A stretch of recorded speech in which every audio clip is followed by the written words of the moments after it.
ফিরিয়ে দেবে নির্যাতিত মোটর শ্রমিক একদপ্ত সমগ্র বাংলাদেশ। ধন্যবাদ ভাই। আমার বক্তব্যের মাঝে অনেক কথা বলবো, আমাদের মাঝে অনেক নেতৃবৃন্দ আছে, তাদের নাম ঘোষণা করবে, আপনারা শোনেন।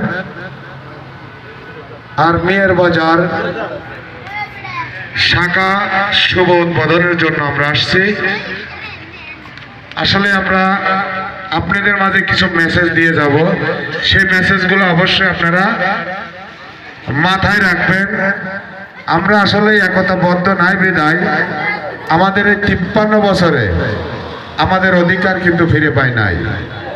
2025 সালে আমরা বাস্তবায়ন করব। বিশ্বাস হয় না? একতাবদ্ধ হয়ে দেখেন। ধন্যবাদ। আমাদের মূল্যবান নেতৃবৃন্দের নাম ঘোষণা করবে, আপনারা শোনেন। আসসালামু আলাইকুম।